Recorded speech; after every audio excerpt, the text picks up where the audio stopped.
Olá, pessoal! Então, dando início à nossa segunda aula de farmacologia, hoje a gente vai tratar de alguns termos que nós já vimos na aula anterior, tá? Então, vamos lá. A gente vai falar novamente sobre absorção, distribuição, biotransformação e eliminação, né? Por quê? Essas etapas, elas compõem o que a gente chama de farmacocinética, né?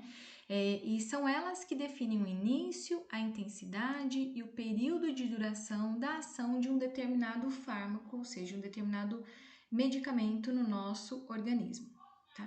Então, a farmacocinética, ela vai estudar o que o nosso organismo faz com o fármaco, o caminho que ele passa pelo nosso corpo, mas o que o nosso corpo faz com ele, diferente da farmacodinâmica, que a gente estuda o que o medicamento faz com o nosso corpo.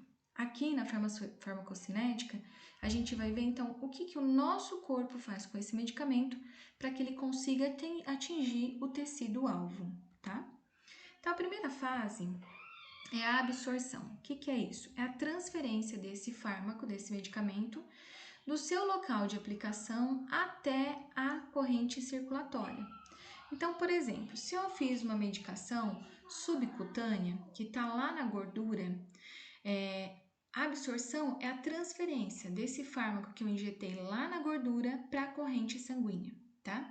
A intramuscular é a transferência desse fármaco que a gente introduziu lá no músculo para a corrente sanguínea, certo?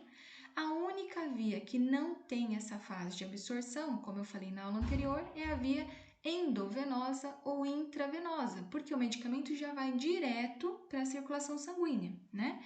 Ele não tem que ser absorvido, ele já está na circulação sanguínea. Então, alguns fatores, eles podem interferir na absorção dos medicamentos. Por exemplo, o efeito do pH na absorção dos fármacos, né? O potencial de hidrogênio, o fluxo sanguíneo no local de absorção. Então, se é um local que eu tenho maior fluxo sanguíneo, essa absorção vai ocorrer mais rapidamente. Exemplo, intramuscular. No músculo, a gente tem uma maior irrigação sanguínea comparado ao tecido adiposo, né, subcutâneo. Então, a absorção de uma medicação intramuscular é muito mais rápida do que uma medicação subcutânea, tá? A área disponível para absorção. Então, quanto que eu tenho ali de tecido para que esse medicamento seja absorvido? E o tempo de contato do medicamento com a superfície de absorção. Então, o tempo que esse medicamento vai ficar ali no local de aplicação, tá? A outra fase é a distribuição, ou seja, é o transporte desse fármaco, desse medicamento, através da nossa circulação sanguínea, mais precisamente, nossa circulação sistêmica, para os diversos compartimentos do nosso corpo, certo? É importante ressaltar, pessoal, que para a via intravenosa não existe a fase de absorção. Portanto, na farmacocinética para a via endovenosa, ela inicia-se nessa parte, tá? Na distribuição, certo?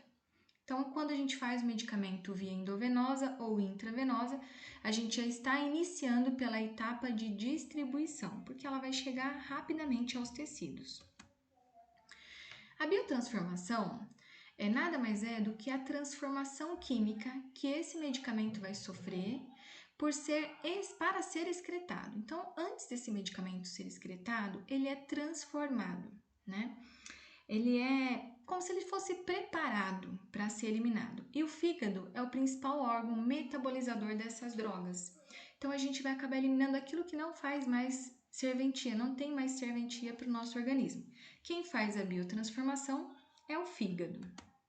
E na eliminação e na excreção, o órgão responsável por essa etapa são os rins, né? Então, é quando esse fármaco, esse medicamento, né, esses resíduos químicos, eles são eliminados através da urina, né? Então, os rins, eles vão ser responsáveis por isso. Mas ele também pode ser eliminado na bile e nas fezes.